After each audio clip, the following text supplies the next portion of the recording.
Oh, yeah, I gotta zoom out a little bit, so. How do you use it? Okay. Oh. It's a blinking red. Well, it's recording, yeah. Oh, good. Okay. Awesome. Am I in the little picture there? Are you zoomed out? Well, yeah, because you gotta like. Yeah, you you're gotta crouch, you gotta You're jumping. Yeah. So wait, everybody. cutting off topic. Okay, that's fine. Okay, so I have to stay back here. Yeah. That's going to be a problem. Okay. Okay, so we're going into verse 6. We've done some of verse 6 before. And so let's read the verse. And this is really an explanation verse for the previous verse, verse 5. So we've talked about this. It's it's also a confirming verse to the things we've talked about.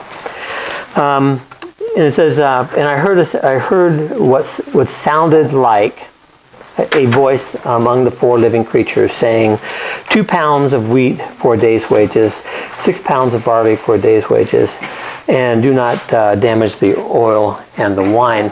Now to me, I think that verse, once we get done with it, I think it's not very clear about what it means. You actually have to have an explanation to understand what this is talking about. The Greek is actually better, usually is, but this time it's really helpful because it uses things that we know. It says, and then I heard, as it were, a voice in the midst of the 4 angelic heralds, because we know who these creatures are. They're not living creatures. They're seraphs. They're the highest ranking angels there are. But it says I heard it from among them or within the midst of them. And that's telling us that the voice that he's hearing is the voice of Jesus Christ. If you remember the original context of it, he's surrounded by them and Christ is in the center of it. Saying a quart. You know, the word's quart, okay? If you're wondering what a quart is, I had to look it up. I'm not really good in quarts. But for a quart, a dry weight, this is equivalent to called dry weight, 4 cups equals 1 quart. Now, women probably just say, yeah, sure. Okay, I had to look it up. I had no idea. That's what it is. But that's an important piece. And it uses the word here. I don't know why they transition it to pounds, because not many people could look at 4 pounds of wheat and say that's 4 pounds of wheat. But they could look at a quart and have a pretty good idea that it's for what the volume actually is, and it's a dry weight volume. For a day's wages. Now he transitions this word. The word that every time you see this day's wages, it's not day's wages, it's denarius. We're familiar with that word, right? All of us know what the word denarius means. Well, it means that's what they paid a person for working a day's work. And 3 quarts of barley. And the only difference we talked about with barley and wheat is the relationship between barley and wheat is for nutrition. That's really what it is. Okay, so you had to have 3 of these to make one of them. Okay, if that makes sense. That's really what it is. It's just, it doesn't have the nutritional value to sustain your life. So this right here, this is easier to understand. This is poor people food. Okay, this is all they could afford. It was the cheaper of the ones which barley was used for, but you had to eat a lot more of it in order to actually get the sustained life.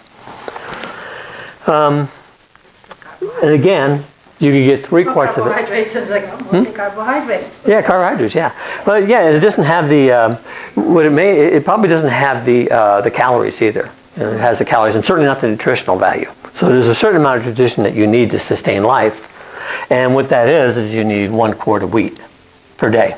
Okay, and that's why he's talking about this.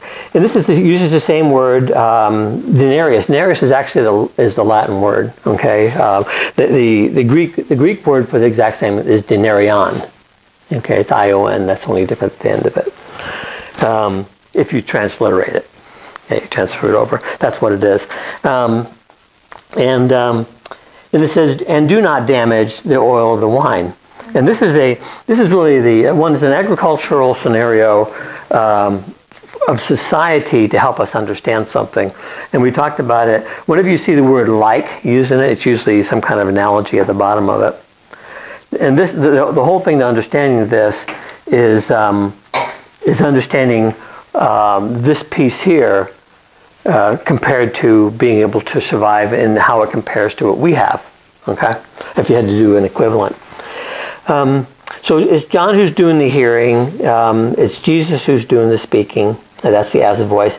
And this has a a very similar, I put some verses up here for us to look at. We'll look at that one, but not this one. Just use this as a reference. And if a lot of times I'll put verses here. Sometimes I drag us through them, but a lot of times I won't put them. I won't go through them all because I don't want to spend all the time in class. The first verse makes the point. Sometimes I'll do two verses as a clarification because there's something in the second verse that I think is important in understanding it. So let's go to Ezekiel, and we'll actually see a demonstration of this. Hey, that's okay. Hey guys. Okay, Ezekiel 1. And this is very similar to what we find this. We find the Lord in the midst of this. So that's really what's happening. So we go to verse 25 and 28. And we're going to go through that one. And this kind of gives us the same thing that's happening to him to give us the comparison. Except for this one's the chariot of fire. If you're familiar with Ezekiel, this is the first piece when the Lord is leaving the temple at the in 586 when the temple's being destroyed by Nebuchadnezzar and he's leaving it. This is the part where it actually is Ezekiel records a vision showing the Lord Jesus Christ leaving the Holy of Holies. Okay? So it says, and then there came a voice from above the expanse over their heads as they stood with lowered wings. These are not the seraphs, these are the cherubs. So we're looking at a different time frame. And I think that what happens is that it's a good insight. What we're looking at is the church age, which is why I think we see the seraphs. They're a higher rank. The cherubs on the Israel side have 4 wings and they're a lower rank. Okay? Just like if you look at, you can tell from looking at the scriptures and everything about it, if you look at it as a picture, that that most of the angels, of the elect angels, that have any position, are higher than Satan, than Lucifer ever was. So it tells you that something was dealt out at the end, and you can't go too deep into it because it's speculation, meaning that you can't find confirming verses. But if you look at the scriptures as a whole, it paints a picture. Does that make sense? Many times the picture that you're being presented is one where I'm really taking that view where I'm looking at the whole scripture as a whole and say, if you look at the whole scriptures, this is what you see. And ones I've talked about with cherubs and seraphs and regular angels, one of the ways that you can tell who's who is many times if you look at all the scriptures about angels together, you can make a lot more sense of it. And I've taught angelology more than a few times. It's a great class. In fact, the best teacher on the angelology I've ever run into is Louis Perry Chafer. Teaches one on demonology, Satanology, and angelology. And what the nice thing is that once you go through it and you look all the verses at it, you get a different picture of angels. What happens is people just run into angels in verses, and they actually don't think about who they are. They don't think about, why is that angel doing that? What is the position of that?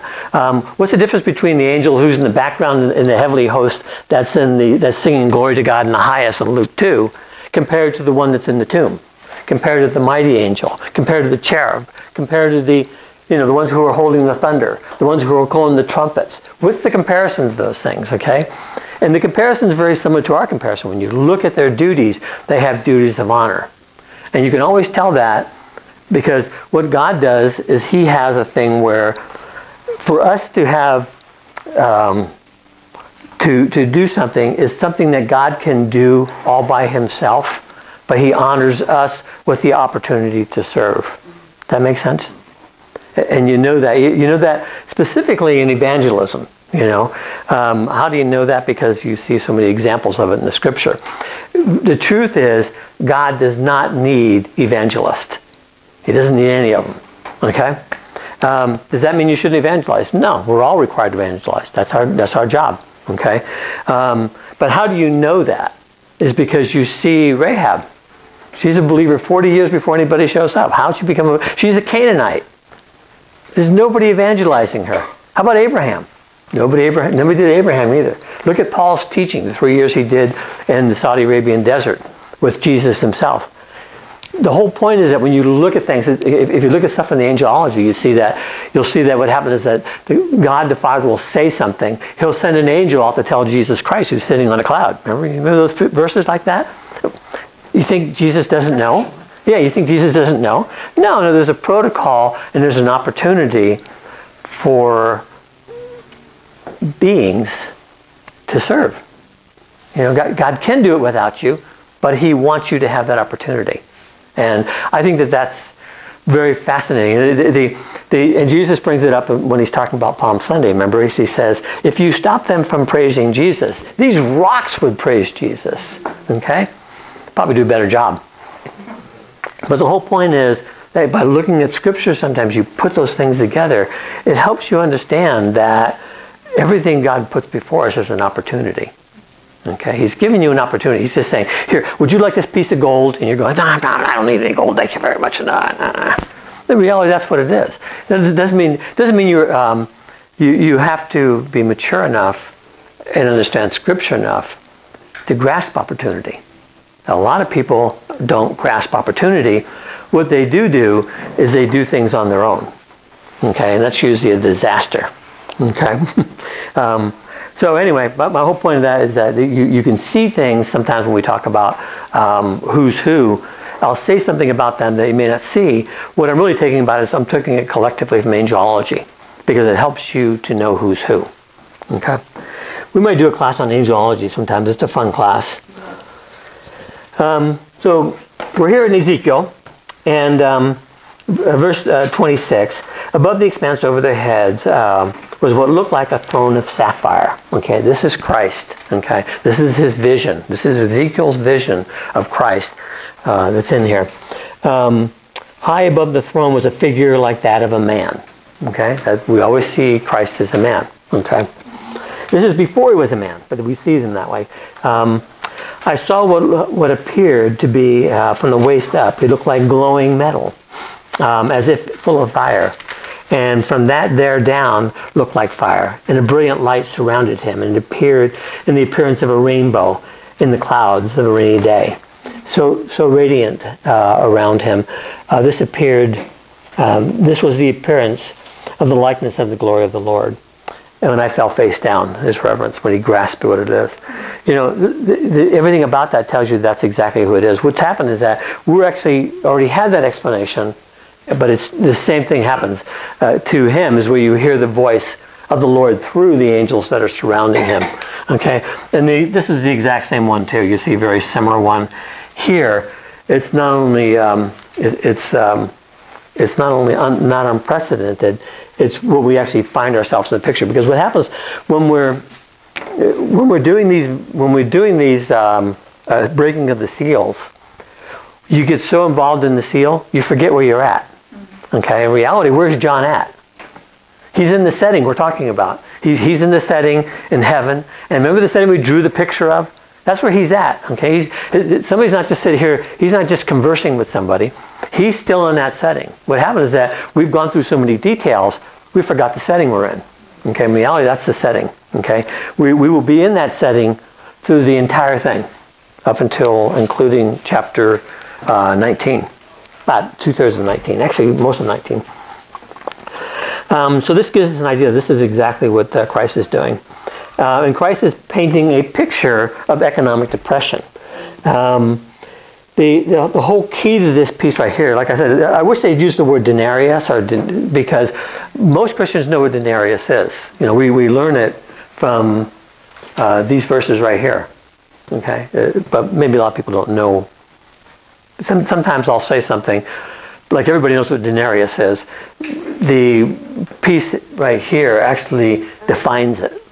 Okay, but the key is this: 1 quart is what it takes of wheat, and 3 of barley is what it takes for one person to live.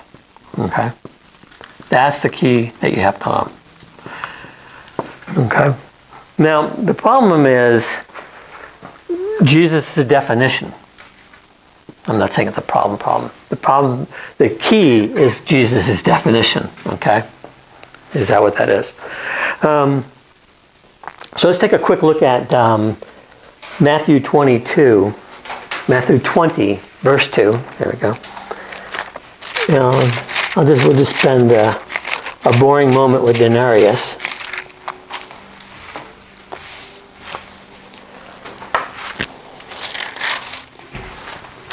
You guys remember this parable, right? Let's go to verse 1. For the kingdom of heaven is like the landowner who went out early in the morning to hire men to work in his vineyard. He agreed to pay them a denarius, okay, for a day, and sent them off to the vineyard. Remember, this is the beginning of the day. So for a full day's work, is you get 1 denarius. Okay, that doesn't sound like much, but whatever you earn per day is equal to that. Okay?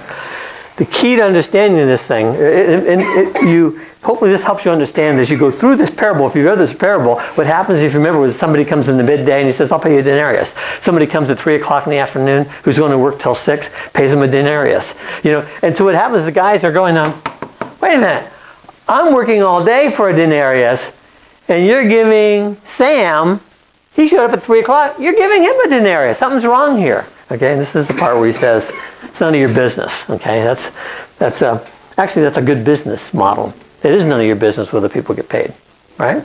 So we won't go there. I just want to bring out the denarius part because the definition is put within there. This is 1 day's of wage. Okay, the key to understanding this thing, we talked about it before, is that normally in this world here, where Jesus is talking, you can buy somewhere between 14 and 20 quarts of wheat with that same amount of money. See, does that make sense? So now if you have 3 in your house, okay, you have dad, and you have mom, and you have kid. Let's say you have 2 kids, okay? We'll split a loaf between them, okay? So I can easily buy 4 quarts, have extra. Everybody has to fill. I even have some left over. And guess what? I have whatever that difference is. I have 10 quarts of dollars. I'll just call 10 quarts of dollars. Whatever that money is over, I can now do what I want with it. I can now buy olive oil, and I can buy wine. And guess what? I think I'm going to get a little Subaru. I was waiting for the car. Yeah, something. Yeah. But you get the thing. So each day I accumulate more. I have excess money. Yeah, I can subsist. I can fill myself. I can have my family. This is where most of us live today. We save money up. Okay. Of course, by the time you take DirecTV out, and but you get the point. So in this society, everybody has to work, or people starve. Okay. In reality, what's going to happen is people are going to starve. Okay, and that's part of the famine part of this. And that's the key part, because this will come up later. The famine is part of the death because of the economic depression. Okay, that's the whole key to understanding this thing. Is that what he is saying here is that, and we'll run into another verse. Where's the other verse at? Let me see. Okay, so we know this one. We'll get that. This one here. This confirms the same one. This is a very similar story. This is where the key is right here. So now we're going to make a relaying from Leviticus 26:26. Let's find that. It's just before Numbers.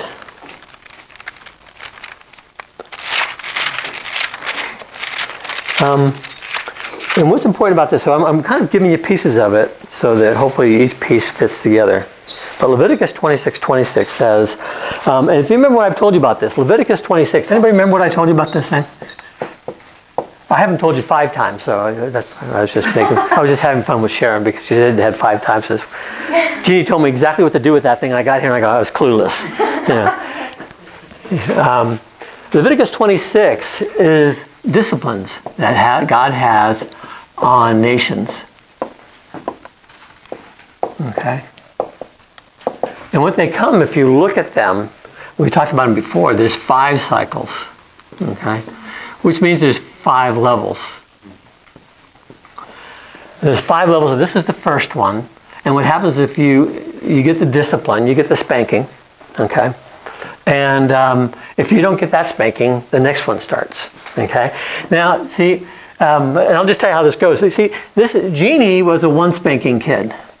Okay. I don't think she even got a spanking, to tell you the truth. I was a 5 spanking kid, okay? And usually that was the only reason I didn't say anything, because I knew I'd probably get killed, you know? But, so, you know, a lot of people learn differently, but what happens is that these get progressively worse, okay? And you've seen these before in our explanations, that when you come to discipline, one of the first ones that comes up is economic depression of some sort. And usually that means that the first step is you usually go from prosperity to subsistence. Okay, you don't make that much anymore. You know, most of us, maybe not all of us, many people in this country experienced that the last 8 years. They went from middle class. That's one of the big issues. People came from being able to make a lot of good choices. All of a sudden, they didn't get to make those choices anymore. Our economy had a significant slowdown because the government's always best and thinks it's smart, so it makes it really, really bad. Sad joke, you wouldn't mess something up and let the government handle it, right? Yeah, that's a true statement. I think anytime they do something, You don't agree with prosperity gospel, right? No, it's complete rubbish. Yeah. So what happens here is that it gets worse and worse and worse. And you can tell from the tribulation, where's the tribulation? What do we know about the tribulation? The tribulation is this one, okay? It went from there to that, okay? Why do we know that? These are the people, why do we know this, that the tribulation is that? We know it because the tribulation starts out with who? Unbelievers. All the smart people left. Right? I mean smart, biblically smart. Faith in the Lord Jesus Christ. Okay, that's what I'm talking about here. But there was Jews and there was Gentiles. Okay. 2 groups. These people here rejected Christ as they have done. Not all Jews do. But this becomes part of Jacob's trouble. Okay, and this just becomes the wrath of God. Okay. On the Gentiles. So that's where we find ourselves. So we know that they are past this piece here. Does that make sense? They've gone through each level. They're on this is the you don't want to be here list. Okay? And what I brought out here is Leviticus 26:26, is that these apply to all nations. If you want to know where a country is at, read those cycles there. It looks like there's 6, there's actually only 5. Look at those cycles. Identify them, and you can tell where we're at. Okay, there's splits between them. So between like the 2nd, the 3rd, and the 4th, and the 5th, I think we're somewhere between the 4th and the 5th. Okay, the problem was that the 5th one is absolute discipline. It's usually when a nation does not stay a nation. Okay, and this is all because it rejects the principles of God, not necessarily Jesus Christ, but the principles of God. Okay, what I mean by that is that what happens is that usually when you reject Jesus Christ, what's the next thing that gets tossed? The principles of God. That's right. All the things that make sense. And I'm not going to say anything about the border. Okay, I just want you to know that. I just just a little bit of fun. But that's exactly what happens. So they find themselves here, and so this piece here is apropos for the one that we're looking at. If I can find it, there it is. He says, and this is the Lord speaking. When I cut off your supply of bread, this is a very similar analogy. 10 women will be able to bake your bread in one oven, and you will dole out the bread by weight. You will eat, but you will not be satisfied. Why? Because you won't have enough to be satisfied. So this cycle that we see been operational for all nations even today is where they find themselves, and is an exact description of where the Lord is actually giving us this piece of information. So it kind of lets us know where we're at. We already talked about that. The piece here where this is the key to understanding here. You lose everything else, and I think that you in my opinion, this country is so fortunate. Because we have so much it's crazy, okay? And why do we have so much it's crazy? Because this is where we live. Because the Lord is our God. Are we a godly nation? No, not really. You don't have to, I would say Congress is probably the first litmus test, but in reality, we're prosperous because we are fortunate to have people in our society who obey God. So we not only get God's blessing, and we get blessed because they're in our society. Okay, that's an important principle, because when you take those people and you remove them, like in the rapture, what do you have left? Yeah, you have the worst of the worst. You have nothing. This country is going to fold like a, what's the word? I wish I knew what a cheap suit was, but because that's an expression. But it's going to fall really hard, because essentially every bit of leadership that's great leadership in this country either has, as a Christian as its basis, or has somebody who uses divine establishment, godly principles. Without those, you end up with fools. Okay, like we talked about last week when we talked about the guys who were the prophets in Jeremiah's time. Now, the last piece of this mandate says, "Do not." This is for people who have. It's talking about people who actually have more money. And there will be people who have money in the tribulation, and they will do better than others. But they will all be petrified of God. We'll run into that in a few verses where they know the wrath of God. But what happens is that they have wine and they have oil. And oil here isn't, it's cooking oil, but it's also most of what they use for light. So the people who are on this side of it, they're in the dark at nighttime. So it's mostly, that's probably its prominence. And the wine is a luxury. Okay, most of us don't look at wine as a luxury. I don't drink wine, but I know people who do drink wine, and they think it's pretty nice stuff, regular stuff. They have it every day, so it doesn't qualify as a luxury in my mind.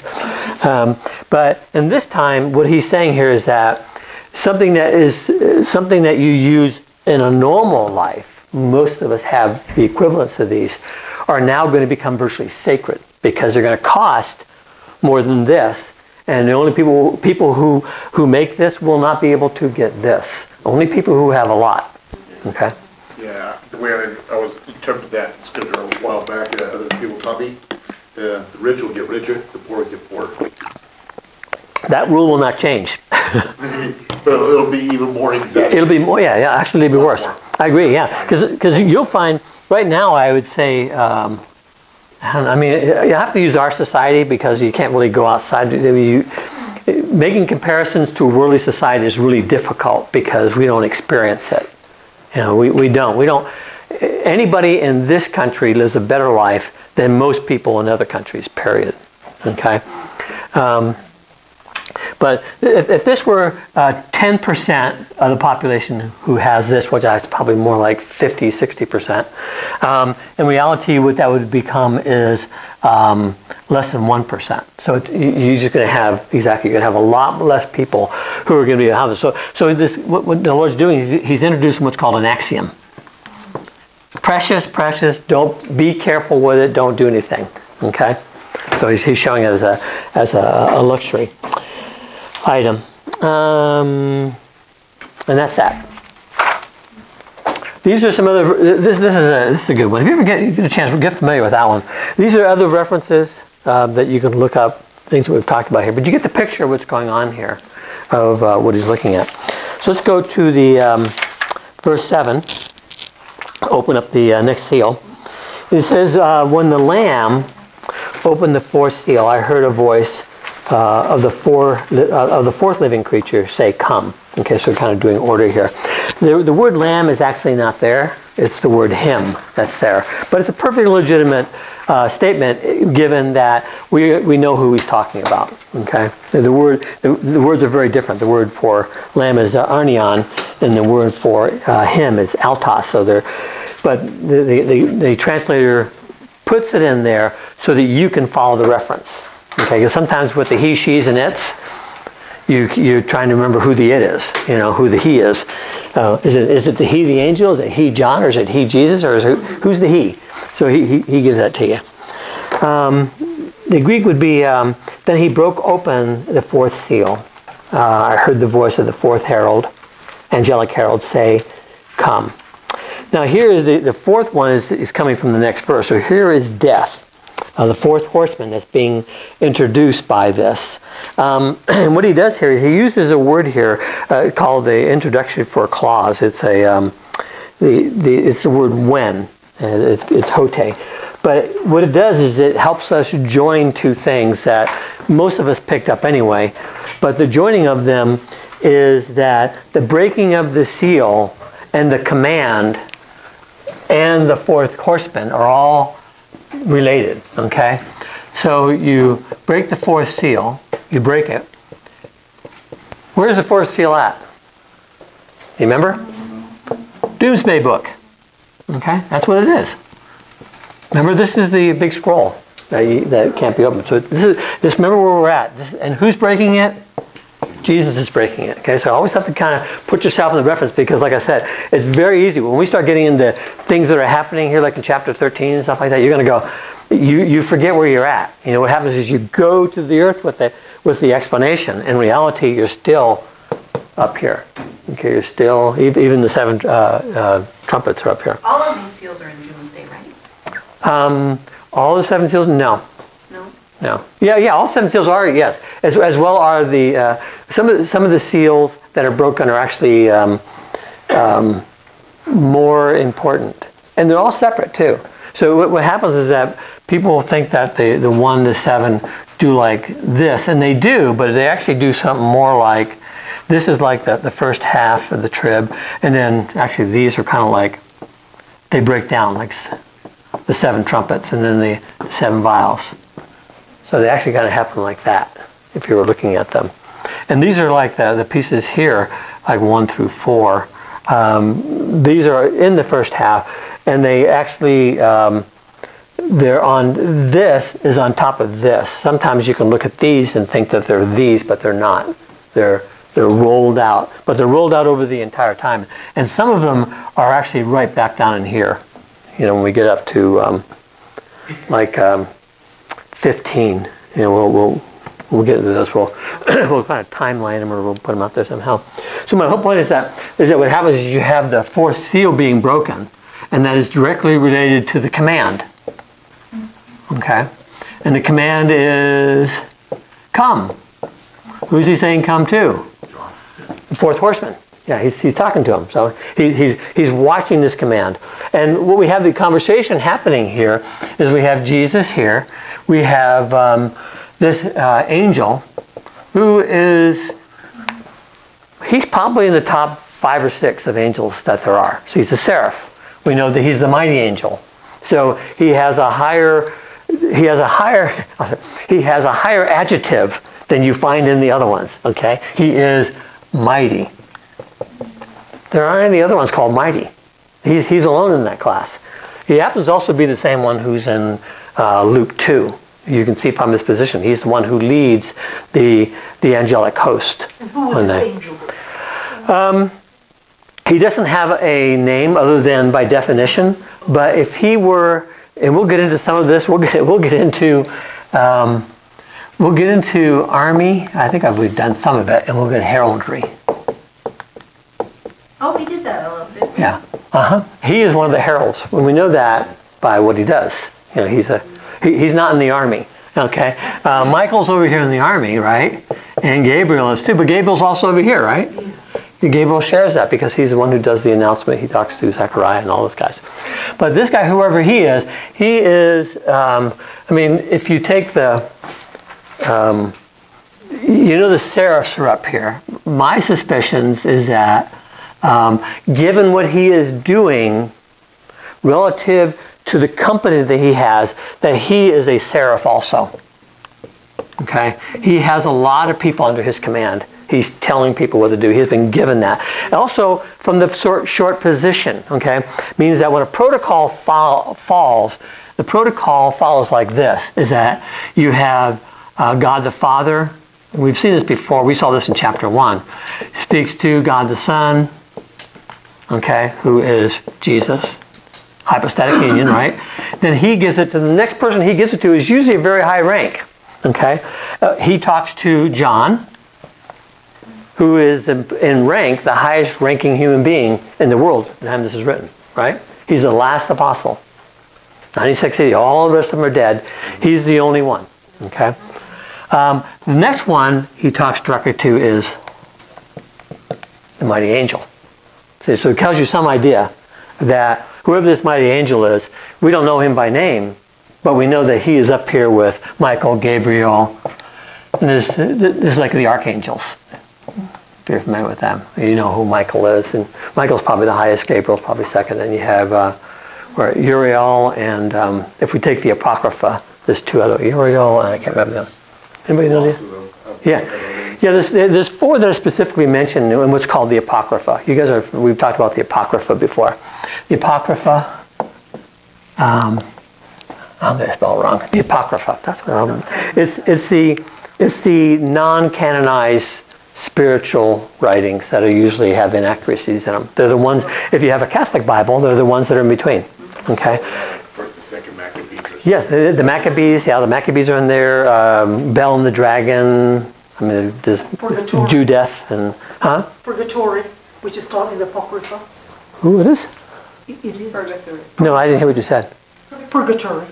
Oh, Purgatory, that's where it comes from, yeah. Purgatory comes from the Apocrypha. So does all the little stuff. This is where Jesus says little bird and he picks it up and throws life into it. It's like, okay, you can tell that fits somewhere, right? So a lot of it's rubbish, but some of it has stuff in it. One of the references we find to it is in the book of Jude. Okay, remember the book of Jude, where Jude, who's the brother of Christ, refers to it, not for us to know. It comes out of the book of Enoch. If you remember the battle between Michael and Satan for the body of Moses, that's in there. But he refers to Enoch, and one of the reasons he did the book of Enoch is because that was an apocryphal book. And that story was in it. It was common to them. It has been lost to us. Yeah, we don't have it.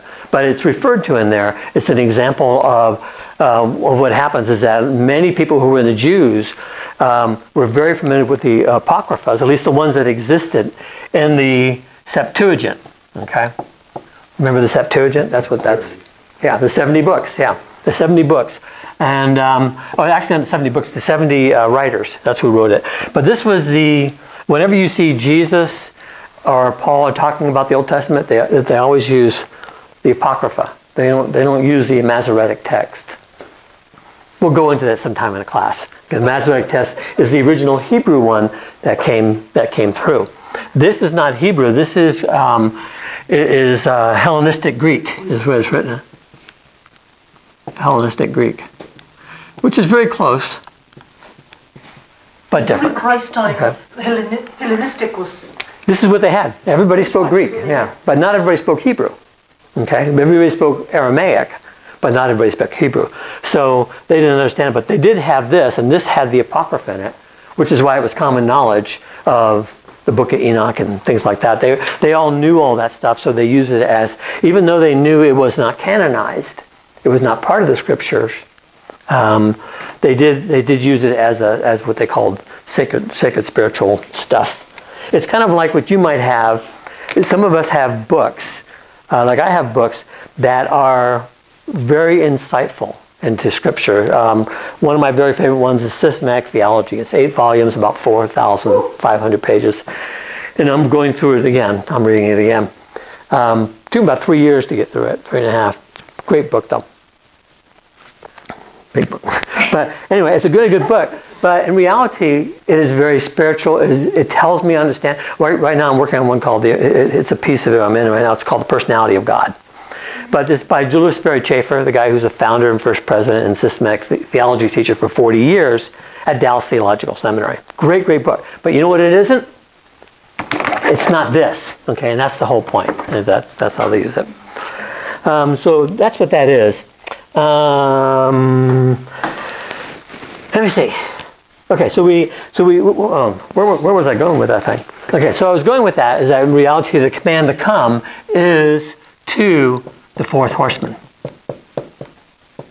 Okay, come. He's ushering them in. Each time he's ushering them in, they are given the command. Why? Because they have been restrained by God. God sat there and said, no, they're being restrained right now. Okay? Meaning that the horsemen are not horsemen, right? They're the personification, the rider is the personification of these horrible things. Okay? And the Lord will usher them in as part of the wrath of God. Don't be confused. The wrath of God is bad stuff. Horrible stuff. Mind-boggling stuff. So, I like to say this, I have to have fun with this stuff. So when everybody gives you the sweet Jesus, he has to be so sweet, he just loves. Remind them that the wrath of God is some of the most horrific stuff that has ever been seen, even has not been seen to this date in history. So God has the other side. Okay? And Christ has that same side too. Okay? So it shows rank. We see the rank in here. We see what's going on here. We see the angelic hours. Good. Verse 8. This is piece of cake stuff. This is going to take a little more time. And now we're actually watching who comes in here. I looked, this is John, of course, speaking, and there before me was a pale horse. This pale horse is death. It is the fourth horseman. It is a personification. It is the result of the first three horses. Okay? Horsemen.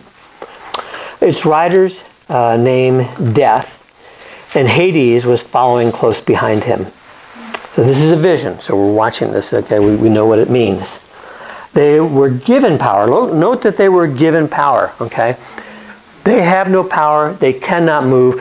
One of the awesome things about God is always important that when you see things happening, you get worried, is to remember that God sits there and he says, stop, and nothing's moving. Okay? God is the one who controls this. This has been, some of the things you see here, and we'll see them later, where you have angels who control the weather machines of and have forever, as far as we know. They control the weather, they control the hurricanes, they control all of that stuff. We'll see them, I think we've seen them yet, we'll see them, but we know that they are there and they do exactly what God tells them to do. Okay? So that's an important thing to understand, is that you are not at the world's mercy. You're not at the mercy of the idiots of the government as much as you know. It's irritating, but we're not at their mercy. Okay? We are under God's mercy. We are under God's grace. The rest of the world's not. Okay? But we are. So no, that's always true, that when something happens, you always want to keep in the back of your mind that God's in control. There's never a time when he's not in control. Sometimes from our point of view, when things happen, it's like somebody knocks your little gyroscope over. If you've had a gyroscope before, they do the thing. You kind of tap them. They do this, right? You ever see them do that? And that's what happens. But what happens is that over time they realign themselves. That's what Bible Doctrine's for. That's why we take the classes that we're doing. That's why we learn the stuff, not for today, but for tomorrow, because God's going to put us things and help us use them in his plan, and he's going to challenge us with things, and he will understand that until you get to that point of maturity, your little gyroscope maybe do this once in a while when something happens, but it'll come back. Okay, it'll come back to you. Okay, and that's the important part. If you look at people, one of my favorite people is David. David did some of the most bonehead things you can think of, but he is God's own man.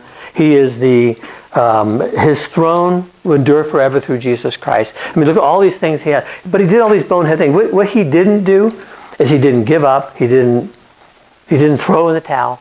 He just dusted himself off. Okay, what did I do wrong? Thought about what he knew, what God taught him, and he moved in that direction every single time. And that's our job too.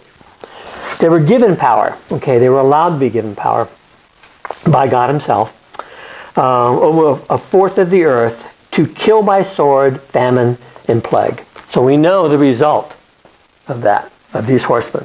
Okay, 1/4. That's the part, if you took the population, it's like 1.7 billion people.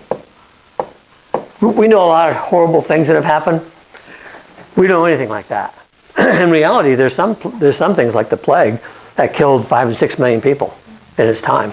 The most tragic deaths have not happened from war. They've happened from bugs, fleas, plagues, things like that. They wiped out 5, 6 million people. Okay, our wars, even the I think World War I was a million people.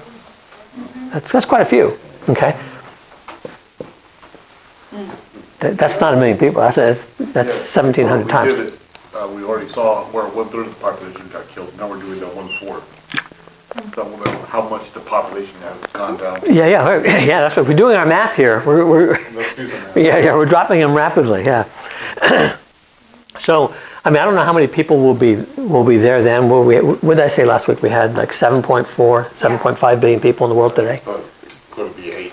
Yeah, working on 8. So in reality, whenever this takes place, minus Christians. There actually aren't that many Christians, as strange as it sounds, not in the world. Just a couple 100 million. I see a billion. Yeah, not a billion. According to the math, unless you include all Catholics, and I don't. So, yeah. I mean, they're Christians by name, but whether they're saved or not is very.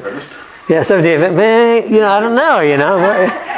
Yeah, if you took all the supposed ones, you might end up pretty close. By a number. But I think there's a lot of them that are not show up.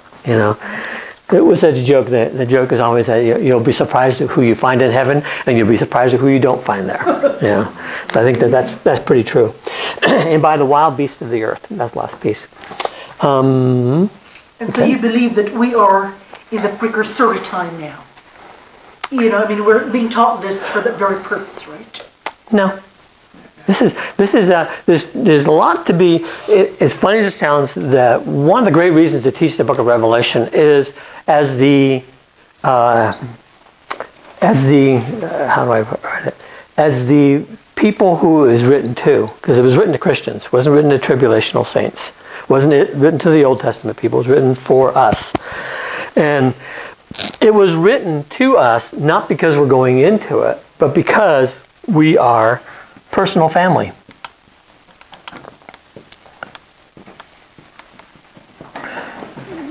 It's like this. Okay, you know something?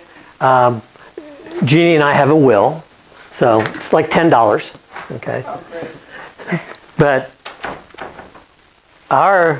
not all of our children, but the children who are will be the people who are the executors of that know exactly what that says. Why? Because they are the chosen ones. Yeah, they're the chosen ones. They are. Yeah, we have 8, but there's 2 who know. Why? Because they're the responsible ones. They're the mature ones. Funny enough, they're the youngest.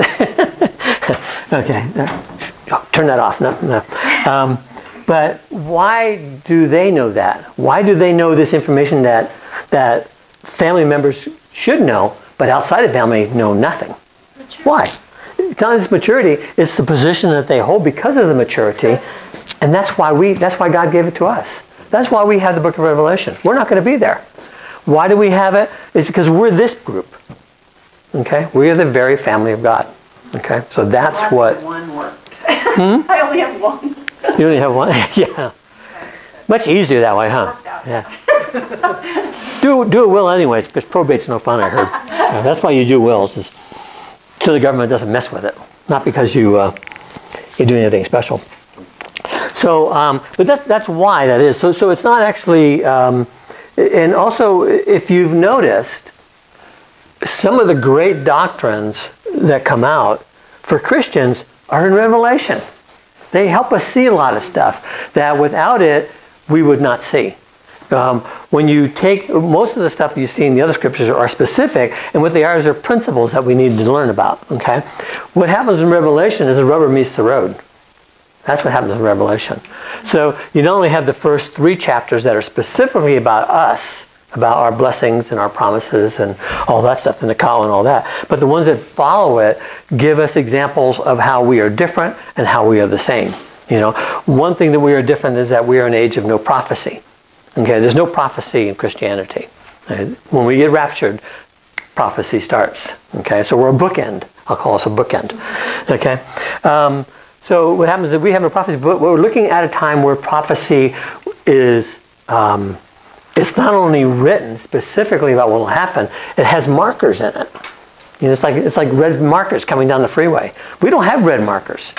Okay? Ours is different in that we actually have the ability to control our future and what happens to us by our decisions and by our lack of decisions, by our knowledge and by our lack of knowledge.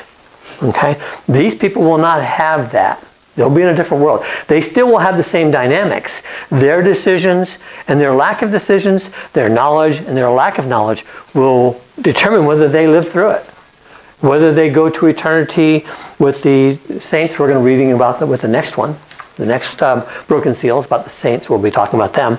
They made decisions in their world that changed their eternity. Okay? We're in the exact same boat. We're in the exact same. So some of God's rules are always true. And what's nice about it, we get to cover those rules. You know, hopefully, what you're finding out is that there's two things being taught in the classes, and that's why God designed it this way. There's two things. One is that this helps us define our responsibilities. It gives us both comparison and contrast. And in the Bible class, you're supposed to have comparative and contrasting doctrines to understand where you fit, both in time and in eternity, by looking at them. That makes sense? So a lot's going on here. When I first did Revelation, I thought to myself, oh, yeah, a lot of tragedy stuff here, you know, there's a lot of bad stuff. But in reality, what I've found from spending so much time in it, like I said, I probably, not just do I translate it and look up all the verses, I probably go over each one of these verses 10 times before I ever present in a class. And what it's done for me is it's helped me understand that it's not all about the stuff over here. Majority of it is about this stuff. You know, we learn from these people. We learn that what happened. I'll give you what I just mentioned a minute ago. You know something? We live in a world where God loves us. You know, we're blessed. I mean, because of our relationship with the Lord. Okay, so it's easy for us to say, God he's wonderful. He's the sweet. He's the best master. I mean, on and on and on. Okay. And not recognize the fact that this part here, this is not being your father's friend, okay? Meaning that when you are the enemy of God, I can't tell you how horrific that's going to be, both in time and in eternity. And we forget that because we're loved. This is kind of like my kids would look at me and say, "Oh, my dad's a great guy." Well, maybe not, but hopefully they would. You know, but they also are not as familiar with the father that I would have to be on different conditions. On the man, I'd have to be under different conditions. You know, so I think that's what we see. That's really good. That's really good stuff. You know, it's Jesus saying love each other, which is really an imperative for us. Okay, but he's also the one who wiped out 186,000 Assyrians in a single boom. He's also going to be the one who's going to wipe out millions and millions of people in the Battle of Armageddon. He's got two sides, okay? So it's important to recognize those sides, okay? Let me see. Let's read the Greek part of it, and then we'll come back next week. I looked and behold an ashen horse. And ashen is like there's not really, ashen is kind of like the paleness of what you would call death. That helps, you know. We have ashen horse, wild horse comes up to our house, wild horse. And this rider's name was Death. In fact, Hades was following along. The word here, to follow along, is to march in step with. Okay, that's what that means. It means so you have death, and Hades is following right behind him. Why Hades? We'll talk about it next week. But if you remember Hades, today Hades only takes who? Unbelievers. Right? Yeah. Where do believers go when they die? Heaven. Absent from the body, face to face with the Lord. Just like walking through a veil. Poof. There'll be no change of consciousness. Okay? Walking right through. So this is talking about, this death is specifically talking about the unbelievers. Not that believers won't die. They will die. We know that because we have saints in the next seal who will end up in heaven. The ones who are martyred, ones who will not bow down and get executed, beheaded. Okay? So we know that they're there, but the emphasis here is the ones who are wiped out because of the wrath of God, because of death. And furthermore, authority was given to them, okay, over the fourth of the earth to kill with a sword. This is the word Rumphira. Remember Rumphira? That's a war word. That's the big long sword. Not the Machaira, but the Rumphira. And that's the word here, Rumphira. Okay. And with famine, that's the economic depression we just got done with, and with deadly diseases, and by animals of the earth. The animals of the earth part has and I'm not sure which of the two it is, I think it's actually some of both. It has a connotation of criminality, unrestrained. It also it lets us know that apparently animals will also, because of this time, will be savages, yeah, they'll be rabid because they'll be demon possessed. You'll see, what you will see in this time frame, and you'll see it as we go through it, is demon possession will be everywhere. In our time, we very seldom see demon possession, although you're seeing more of it because of drugs. And drugs is a gateway to demonism. Okay? What it does is it incapacitates the soul, allows the possession to take place, and then that person is now at the womb of the demon. Yeah. That's why you see, when you see stuff going on today you've never seen before, and that'll keep going on because of where drugs. society is leading. I heard the speaker say, culture is wanting to find coherent answers in our existential life. And so in other words, we can never find answers through culture. And yet culture is, absolutely. Even churches want culture to be even in comparison. When churches go to culture and not the Word of God, it ruins it. It ruins it, yeah. Yes. And the word for demon possession and witchcraft is pharmakia. Guess where that word comes from? Pharmacy, okay, it means drugs. All demonism comes in through drugs. Richard, why is it important that they mention only 1/4 of the world was given to this? Well, we'll actually find some of that, but it just to be those people who are, I suspect it'll be the people who are known by God, who are the evilest. You'll actually see some interesting stuff, and we'll come through it, where you'll see people who are evil, and you'll see people who are very evil. And these people will be the ones who die. These people will be preserved by Satan. Okay? It's amazing how God's even controlling the portion side. Yes, he is. He is. He's controlling. It all could make you a little weird if you don't understand how God does things. God does not force volition, but what He does do is if He knows. An example would be that if He knows that you have to have the deadliest, most painful form of cancer to accept Christ, He says, okay, that's what you need. I'm happy here for it. And what's that called? It's called grace. Yeah, it doesn't look like it. It doesn't feel like it. Everybody says, oh, how can such a horrible thing happen to you? Oh. The reality is that God knows that. And He sits there and says, you know something, I wish you could just hear it. I wish you could just hear it. But I will give you the grace by putting you through the most hell possible till just that point of death where you get there and say, Lord, help me. Yeah. So that's grace before judgment. So anyway, we'll come back to it next week. Let's pray. Dearest Heavenly Father, Lord, thank you for your great love for us. Thank you for all that you put into the book of Revelation, by comparison and by contrast.